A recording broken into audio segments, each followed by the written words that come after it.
Bonjour les graphes, ravi de vous retrouver pour cette nouvelle vidéo crypto. Donc on va regarder le Bitcoin, les différentes crypto-monnaies et puis les actions qui sont de près ou de loin liées à la blockchain. Donc tout se passe bien sur les cryptos. C'est d'ailleurs intéressant parce que pour moi c'est ce qui valide quand même qu'il faut garder à l'esprit que les liquidités, la spéculation, elle est toujours là. On le voit au niveau des cryptos, on a toujours de l'entrain.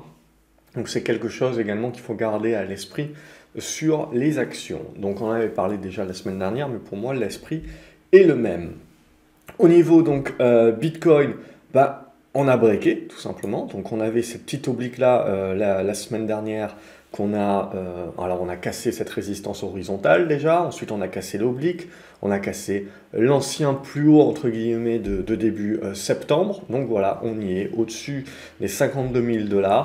On va rester haussier. Alors bien sûr, il y a encore du boulot, il y a encore des résistances. On voit ici aux alentours des 59 000 $, puis éventuellement vers les anciens plus hauts, mais déjà cette zone des 59 000 $ qui peut être une résistance intermédiaire et qui peut permettre de créer une consolidation avec une figure de congestion. Cette figure de congestion, tant qu'elle restera, elle saura rester au-dessus des 50 000 $, pour arrondir, on pourra rester positif sur l'ensemble du schmilblick. Donc voilà un petit peu ce qui est pour moi important de comprendre. Au niveau de l'ETH, donc de l'Ethereum, là aussi c'est positif. On voit qu'on a un petit pullback sur l'ancienne oblique résistance qui est devenue support, qui continue de tenir. La résistance horizontale qui continue d'être résistance ici, donc on y est, on a notre support ici, donc au-dessus des 3300 $, on reste positif. Maintenant il faut y aller, il ne faut pas trop tergiverser, casser ces 3700, casser les 3900, et là on casse l'oblique et on joue les nouveaux plus hauts avec cette zone des 4100 $, je serais tenté de dire 4100 $ en tant que résistance. Donc ça, ce sont pour les objectifs haussiers. Ensuite, on va faire le tour sur les autres cryptos rapidement. Donc on a Aave, et là c'est là où je trouve que c'est le plus intéressant, c'est qu'on a quand même pas mal de cryptos qui sont restés en retrait. Donc on a vraiment une vraie sélectivité. On a les grosses capitalisations, grosso modo, qui ont bien performé. Mais ici, Aave, on le voit, qui n'y arrive pas. Donc le moment où le marché peut éventuellement jouer un rattrapage, c'est sur le dépassement, on voit ici des 330-350 $. Mais en dessous de ces niveaux-là, on reste en mode attente. Au niveau du BAT, on est à peu près dans les mêmes dispositions, où là également c'est la zone des 80 centimes de dollars dont il va falloir s'affranchir pour pouvoir remonter la pente. Au niveau du Bitcoin Cash, même chose, même si voilà, on se met plutôt bien, hein. On est en train de créer une bonne congestion, etc. Mais il manque le déclencheur. Et donc on voit cet effet rattrapage qui peut s'effectuer sur l'ensemble des autres cryptos. Donc on voit l'aspect vraiment spéculatif qui peut encore advenir sur dépassement ici au niveau du Bitcoin Cash, dépassement des 640 $. Au niveau de Cardano, là aussi en retrait, et il faudrait un dépassement des 2,50 $. Au niveau de Cosmos, là aussi, bon, on est en train de consolider, on est en retrait, on est en train de revenir sur une zone des 30 $ qui peut jouer un rôle support. Pour jouer la relance sur Cosmos, il faudra repasser, vous le voyez, cette zone des 37-38 $. Au niveau de Dash, même chose que les autres, on reste en retrait, et c'est toujours un dépassement des 200-210 $ qui peut nous faire revenir sur le devant de la scène. Au niveau de Dogecoin, même chose, congestion, et c'est un dépassement des 27 centimes de dollars qui nous fait revenir sur le devant de la scène. EOS, même chose, c'est en retrait. Donc il y a vraiment, grosso modo, Ethereum et Bitcoin qui s'en sortent bien, plus voilà, les grosses capitalisations. Mais même chose sur EOS, c'est toujours un dépassement des 5,20 $, 5,30 $ qui peut permettre de remettre tout le monde d'accord. Au niveau d'Ethereum classique, ça continue de construire et c'est les mêmes dispositions, vous le voyez, que les autres cryptos. Donc c'est là un dépassement des 60 $ qui nous envoie vers une relance. Au niveau de Horizon, même idée, toujours les 85 $ à franchir en clôture.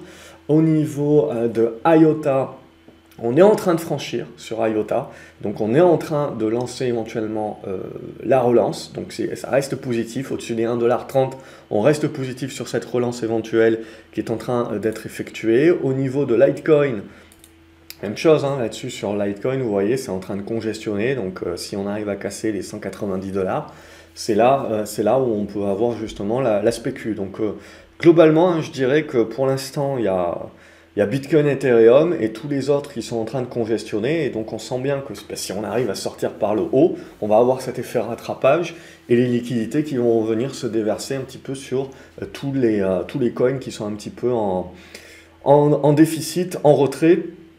Et on pourrait avoir ce rattrapage, un petit peu comme on sait faire sur les actions. Au niveau de Monero, on a tenté la sortie, on n'a pas réussi, donc ça veut dire que le marché voit plutôt l'oblique. Donc c'est cette oblique-là qu'il faut dépasser pour avoir le signal et valider également la relance haussière du Schmilblick. Au niveau de Neo, la congestion aussi est en train de se mettre en place, donc casser cette oblique ici, puis casser l'horizontale aux alentours des 52 $. Là aussi, ce sera ça le vrai signal de relance. Au niveau de Nano, congestion pareil, comme on a vu précédemment. Là, c'est la zone des 6,30 $, comme on avait vu la semaine dernière, qui pourrait déclencher les choses. Et puis après, cette oblique ici. Et là, réellement, on aurait la relance qui se met en place. Au niveau de OmiseGo, elle avait déjà cassé, ça faisait partie de la semaine dernière des cryptos dont on avait déjà parlé comme étant dans le trio supérieur de celles qui sont déjà bien parties. On est en train de revenir ici sur une zone de support, l'ancien sommet, qui peut permettre de relancer. Donc au niveau de Polkadot, là aussi c'était une crypto qui était assez forte. On en avait parlé la semaine dernière. On est en train là aussi quand même de congestionner, revenir sur résistance. Donc pour repartir pour un tour, il faut casser cette oblique ici sur les 38 $. Au niveau de Qtum, celle-ci, elle a réussi à breaker. Elle fait le pullback sur le break et on est en train de tenter l'oblique. Donc vous le voyez, on est vraiment dans la congestion. Donc maintenant, il faut casser l'oblique aux alentours des 15 $ pour là aussi valider la relance. Au niveau d'XRP, c'est la même idée que la crypto précédente. On avait fait le break de l'oblique, on butait sur la résistance horizontale, on est en train de breaker l'horizontale dorénavant. Donc après, bon, on peut voir encore une oblique, hein, bien entendu, mais voilà, on y est. On est en train de tenter la relance. Il va falloir confirmer. On voit avec un dépassement aux alentours de la zone des 1,30 $. Au niveau de Stellar, elle fait la même chose, c'est-à-dire qu'on a breaké la première oblique, breaké l'horizontale que le marché a l'air de ne pas trouver tip top. Donc on va juste retracer en fait ce que le marché a l'air plutôt de voir, c'est-à-dire plutôt la médiane en fait de cet ancien chandelier Marubutsu rouge qui sert donc de résistance à 50%. Sur ces 50%, donc aux alentours des 37-38 centimes de dollars, à breaker donc pour jouer la relance là-dessus. Au niveau de Tezos, c'est toujours très propre, on a le pullback sur l'ancienne oblique, donc éventuellement la relance qui peut s'effectuer là aussi. Au niveau de Tronix, même chose, on a bien rebondi, on a congestionné, on est en train de tenter la sortie par le haut de cette congestion, et il faudra valider donc en sortant les 10 centimes 50. Au niveau de Waves, on est sorti dans la première étape, on fait le pullback sur l'ancienne résistance qui devient support, et donc là il va falloir relancer au-dessus des 30 $, et derrière ce sera cette oblique aux alentours des 33 $ qui sera visée, qu'il faudra breaker. Au niveau de Zcash, elle est en retrait celle-ci, elle congestionne comme tout le monde, mais là aussi c'est un dépassement des 140 $ à minima qui pourrait relancer un effet rattrapage. Donc vous l'avez compris, grosso modo on a Bitcoin, Ethereum qui lead un petit peu le groupe, donc on est très sélectif et on va surtout donc sur les grosses caps crypto. Et ensuite, on a quelques autres cryptos qui sont dans des bonnes tendances ou qui sont en train déjà de se retourner et de se relancer. Et puis le gros du panier qui est encore dans les congestions. Donc là, on est en attente. On est en attente justement de jouer l'effet rattrapage ou pas. Et donc c'est ça qui, donc tous les niveaux pivots que je vous ai donné de résistance qui peut, sur cassure, déclencher donc cet effet de volonté rattrapage. C'est pour ça qu'en gros, tant qu'il y a de la spéculation pour moi sur les cryptos, on sait que sur le marché actions, on est un petit peu entre deux eaux, mais je serais tenté de dire qu'il y a toujours des liquidités sur le marché, que le marché est toujours en mode risk on, et que donc si en effet on a cet effet rattrapage sur les cryptos qui se lancent, il faut également être plutôt en mode spéculatif sur les petites capes américaines et continuer de les regarder. On va regarder donc du coup les actions. On a Atari, ça continue de construire, c'est plutôt plat, pas grand chose à se mettre sous la dent, je veux dire au minimum redépasser les 39 centimes d'euros pour se remettre bien. Du coup forcément on a pas mal de valeurs blockchain, crypto qui se remettent plutôt bien.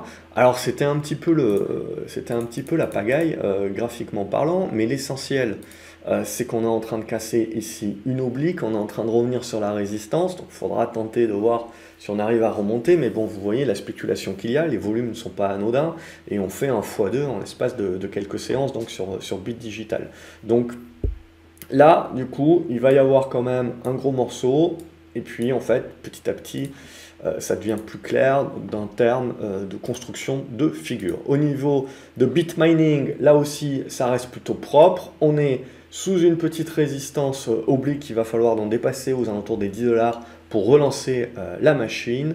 Au niveau de Bitcoin Group, ça c'est coté en Allemagne et on s'était dit c'est vraiment le dépassement des 45 € qui valide le retournement à la hausse et on est en train d'y revenir, donc on est en train de continuer la construction congestion et donc on n'est pas loin dorénavant du breakout, donc ça s'observe. Au niveau de Bitfarms, là aussi, on a fait le rebond, on est en train de congestionner, mais c'est vraiment un dépassement, je dirais, des 6 $ qui permettra de relancer l'affaire. Ensuite, qu'est-ce qu'on peut regarder? Hive Blockchain. C'est en train de se remettre aussi, on voit, dans une bonne congestion, valider la cassure des 2,70 $ pour tenter de relancer là aussi. Au niveau de Hut 8, on avait une bonne consolidation ici qui a tenu aux alentours des 7,70 $, une bonne relance, et donc on est revenu sur les anciens sommets. Donc il faudra réussir. Alors on peut consolider de manière intermédiaire, mais là, il faudra réussir à breaker. Au niveau de Marathon Digital, là aussi, on était dans le biseau descendant et d'un seul homme, on a tout cassé par le haut, que ce soit l'oblique, la résistance horizontale. Donc on est en train d'essayer d'aller de nouveau chercher la zone des 44-45 $ en termes de sommet. On n'est pas à l'abri de faire de la consolidation également, mais on va dire qu'au-dessus des 39 $, 38, 39 $, on reste positif dorénavant. Au niveau de MicroStrategy, là aussi, on s'est bien remis, on est venu fermer le gap et on a relancé ici. Je n'ai pas assez suivi ça, parce que c'était un titre que je regardais pour reprendre. On a une belle oblique qui est en train d'être travaillée, alors il faut peut-être un petit peu mieux la tracer, on le voit, qui a servi de résistance aujourd'hui. Donc pourquoi pas éventuellement un pullback, mais on va dire qu'au-dessus des 666 $, on va rester positif, mais du coup il faut breaker maintenant. On a bien validé, on voit au fur et à mesure, on a bien validé cette congestion dans ce triangle symétrique qu'il va falloir casser par le haut.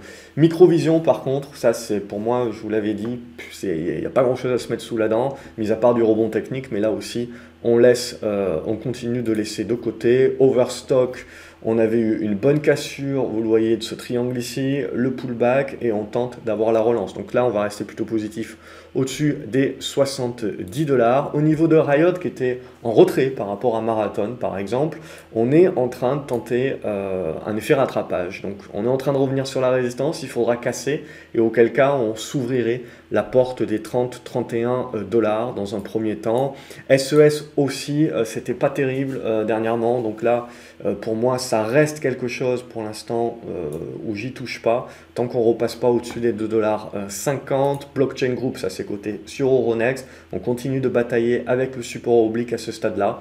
Donc pas de rebond au minimum tant qu'on ne dépasse pas les 1,30 € pour se remettre dans des bonnes dispositions, mais c'est toujours le niveau des 1,60 $. Donc on voit, pour l'instant, c'est plutôt au niveau Canada-US qu'il y a des configurations qui sont plus propres, plus intéressantes que de par chez nous. De toute façon, on a moins de valeur à la base. Voilà un petit peu pour ce topo crypto. Comme d'habitude, j'espère que vous l'avez apprécié. N'hésitez pas à liker la vidéo, à la partager avec d'autres personnes que ça pourra éventuellement aider, à me dire ce que vous en pensez dans les commentaires. Je lis tous les commentaires, je me fais toujours un plaisir de vous y répondre si vous avez des questions.